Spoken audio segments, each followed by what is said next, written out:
You're tired, and it's not because you aren't doing enough. It's because you are doing too much. We live in a culture that is obsessed with addition. If you want to get healthier, you add a gym routine. If you want to be smarter, you add more books to your reading list. If you want to be richer, you add a side hustle. We are taught that the solution to every problem is more. But what if I told you that this instinct, this psychological drive to add, is actually the very thing holding you back? What if the reason you feel stuck isn't a lack of effort, but an excess of baggage? Today, we are going to explore the psychology of subtraction. We're going to look at why your brain is hardwired to overlook the easiest solution: quitting. By the end of this video, you won't have a list of new things to do. You will have a list of things to destroy. In 2021, a study was published in the journal Nature that revealed a glitch in the human operating system. Researchers asked participants to stabilize a Lego structure. Most people looked at the wobbly bridge and immediately grabbed more bricks to prop up the shorter side. They added to solve the problem. Only a tiny fraction of people realized they could simply remove one brick from the taller side to make it even. This is called additive bias. When we are faced with a problem, our brains default to searching for additive solutions. Subtractive solutions, taking things away, require more cognitive effort, so we ignore them. Think about your own life. When a project at work goes wrong, do you simplify the process, or do you add a new meeting to discuss it? When your house is messy, do you declutter, or do you buy new organizers to store the junk? We are hoarders, not just of stuff, but of obligations, habits, and beliefs. The tragedy is that addition feels like progress. Moving feels like working, but often it's just motion, not direction. We are drowning in the more, thinking it will save us. There is a famous story about Michelangelo. When asked how he created the statue of David, he reportedly said, "It's simple. I just chipped away everything that wasn't David." This is the essence of Via Negativa. Via Negativa suggests that we don't gain wisdom by learning new things, but by removing the things that are wrong. We don't get healthy by finding a magic pill. We get healthy by removing the cigarettes, the sugar, and the sedentary lifestyle.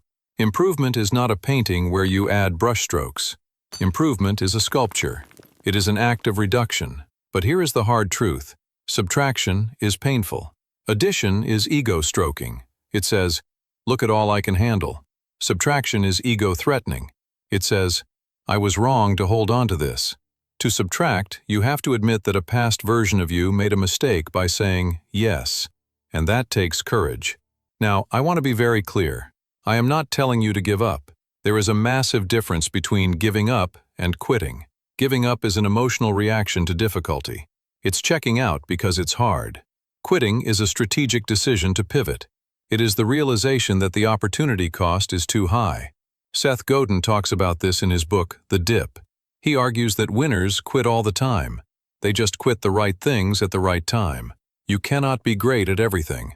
If you are trying to be a great parent, a CEO, a marathon runner, a gourmet chef, and a social media influencer all at once, you will be mediocre at all of them. So, how do we operationalize this? How do we hack our additive bias? I want you to try an exercise this week. Instead of a to-do list, I want you to write a stop doing list. 1. Stop optimizing things that shouldn't be done at all. 2. Stop checking your phone in the first hour of the day. 3. Stop maintaining relationships out of guilt. 4. Stop finishing books you hate. Ask yourself the zero-based question. Knowing what I know now, if I hadn't already started this project, relationship, job, would I start it today?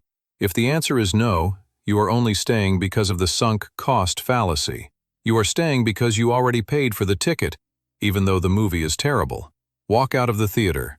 Minimalism isn't just about white walls and having less furniture. It is about the economy of energy. Your energy is finite.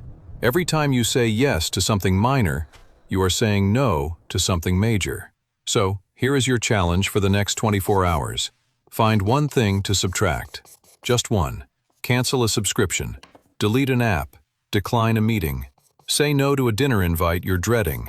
Feel the initial spike of anxiety and then, wait for it. Feel the rush of freedom that follows. Your next big breakthrough isn't in what you add, it's in what you quit. If you found value in this, consider subscribing, but only if it adds value to your life. Otherwise, subtract me too. See you next time.